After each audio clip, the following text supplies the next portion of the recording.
여러분, 믿기 힘든 소식이 전해졌습니다. 2026년 3월 19일 새벽 중동 상공에서 침묵의 암살자라 불리는 미공군 5세대 스텔스 전투기 F-35A가 피격되는 초유의 사태가 발생했죠. 단 한 대만으로도 한국과의 방공망을 무력화시킨다던 그 스텔스 신화가 이란 중부 상공에서 멈춰섰습니다. 이란은 즉각 F-35를 격추했다며 축제 분위기에 휩싸였고, 미군은 격추가 아닌 비상 착륙이라며 사태 수습에 나섰습니다. 과연 그날 새벽 하늘에서는 무슨 일이 벌어진 걸까요? 오늘 진격의 아재는 이란의 비밀병기 아르만 시스템과 F-35A의 절체절명의 순간을 집중 분석합니다. 안녕하세요. 공군 전투조종사 출신 진격의 아재입니다.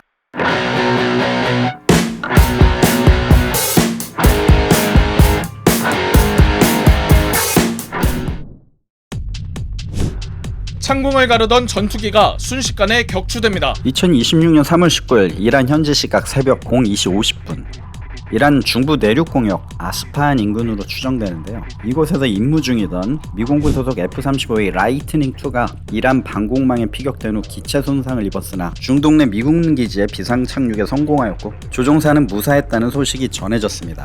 현재 이란 혁명수비대 측에서 선전용으로 공개한 F-35A 타격 주장 영상이 국제군사 커뮤니티와 SNS를 통해 빠르게 퍼지고 있죠. 야간 상황에서 비행 중인 전투기 엔진 열 신호를 십자가 안에 가두고 추적하는 영상. 영상 속 기체 형상이 F-35 특유의 단발 엔진과 수직꼬리 날개 형태가 매우 유사하죠. 화면 원거리에서 밝은 성광이 발생하며 추적 중이던 열 신호가 크게 흔들리거나 파편이 비산하는 듯한 모습을 보입니다.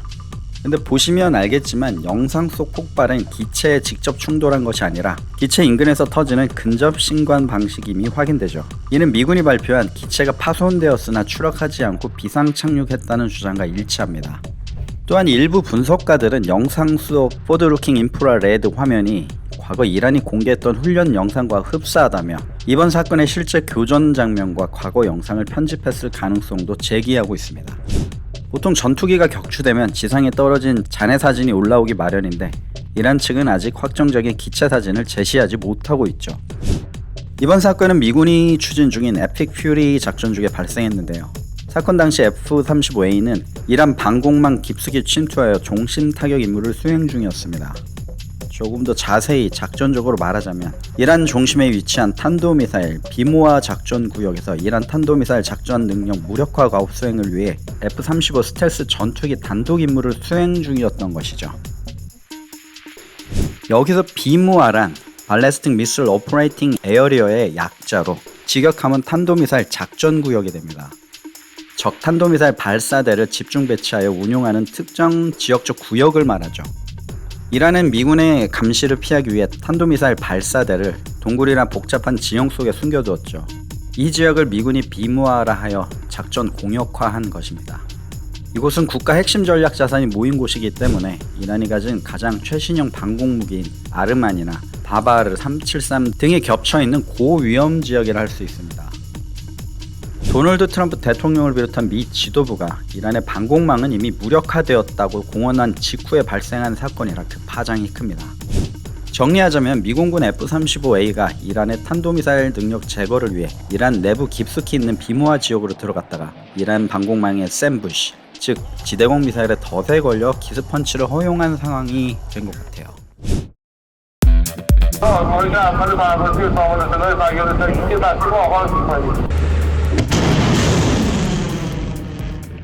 이 아르만 시스템에는 A사의 레이더 외에도 고성능 전자광학 그리고 적외선 추적 장치가 탑재되어 있는데 우리가 흔히 EO-IR이라고 하죠. IR 추적 장치가 F-35에 열원을 포착했거나 EO 장비에 의해 육안으로 확인해서 미사일을 발사하고 유도했을 가능성이 있습니다. 이 경우 F-35 조종사는 육안으로 미사일의 초기 발사 단계를 보지 못했다면 종말 단계에서 이 미사일을 보고 회피하는 것은 매우 어려웠을 것으로 생각합니다. 아르만 시스템이 레이더를 사용하지 않고 전자광학 장치로만 추적을 했다면 F-35의 전자전 시스템은 사전에 경고를 하지 못했을 가능성이 크죠. 이미 이란의 주 방공망 시스템이 와해되어 있고 그런 가정 상황에서 출격한 F-35A 조종사가 적지 종심에서 그리고 그가 주시하고 있는 바라쿠다 시스템이 작동되지 않았다면 방공망 위협보다는 적 탄도미사일 발사체 탐지에 집중하고 있었겠죠. 그리고 아무리 뛰어난 바라쿠다의 재민 기술이라도 적 방공 레이더의 일정 거리 이내로 접근해 있는 상황일 수 있습니다. 즉 번스루 레인지 이내였다면 상황은 또 달라집니다. 번스루 레인지가 뭐냐고요? 번스루 레인지는 전제전 상황에서 재밍의 효과가 사라지고 적 레이더가 기체의 진짜 위치를 잡아낼 수 있는 거리를 말합니다. 흔히 전투기가 재밍을 걸면 방공 레이더 화면에는 노이즈만 가득 차서 목표물을 찾지 못합니다. 하지만 기체가 적 방공 레이더에 가까워질수록 상황은 바뀝니다. 재밍 신호는 거리가 멀어질수록 에너지가 급격히 약해지는데 특정 거리 이내로 좁혀지면 재밍 신호보다 기체에서 반사돼서 돌아오는 레이더 신호가 더 강해지는 순간이 오죠. 이때 거리를 우리는 번스루 레인지라고 합니다. 재밍 능력보다 방공 레이더의 파워가 세기 때문에 생기는 현상인데요. 방공 레이더를 끄고 있다가 근거리에서 켰다면 이미 번스루 레인지 부분이었을 것이고 강력한 바라쿠다 시스템이라 해도 이를 막기에는 이미 늦었다고 볼 수 있죠. 이란은 중부 지역의 복잡한 지형을 활용해서 지대공 방어 체계를 매복 작전, 우리가 흔히 얘기하는 샘 부시 작전의 형태로 운용했을 것인데 이 경우 레이더를 껐다 다시 켰을 경우 F-35AA라고 하더라도 대응 시간이 극히 짧을 수밖에 없었겠죠. F-35는 세계 최강의 전자전 장비 시스템을 가졌지만 이번에 당한 이유는 제가 보기엔 번스루 레인지와도 관련이 깊은 것 같습니다. 이란군이 비무안의 매복을 통한 가까운 곳에서 미사일을 발사했다면 미사일이 날아오는 짧은 시간 안에 이미 번스루 레인지 안으로 진입해 있었겠죠. 미사일의 탐색기가 기체 재밍 신호를 뚫고 진짜 신호를 잡아버리면 그때부터는 아무리 전자전을 걸어도 미사일을 따돌리기 매우 힘들어집니다. 스텔스기는 애초에 반사되는 신호가 작기 때문에 이 번스루 레인지를 극한으로 짧게 만듭니다. 하지만 이번 사건은 스텔스기라도 특정 거리 안에서는 번스루를 피할 수 없다는 실전 사례를 보여준 것 같습니다. 이번 사건으로 전 세계 공군은 패닉에 빠졌습니다. 스텔스기만 있으면 무적이라는 공식이 깨졌기 때문이죠. 이란의 아르만 시스템이 보여준 것처럼 최첨단 방공망은 이제 스텔스기의 약점인 열 신호를 집요하게 공략하고 있습니다. 이건 남의 나라 이야기가 아닙니다. 대한민국 공군의 주력인 F-35A와 현재 개발 중인 KF-21에도 엄청난 숙제를 던져줬다고 할 수 있죠. 단순히 형상을 깎아 적의 레이더를 피하는 것만으로는 부족하다는 게 증명되었죠.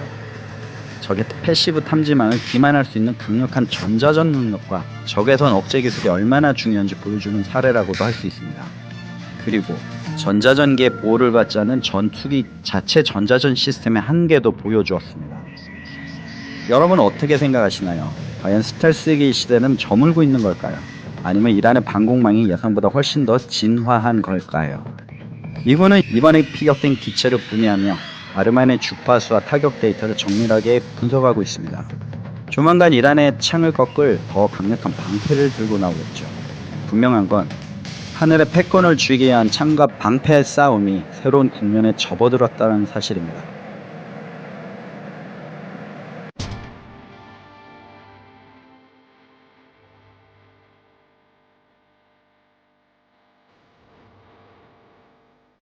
여러분 어떻게 보셨나요?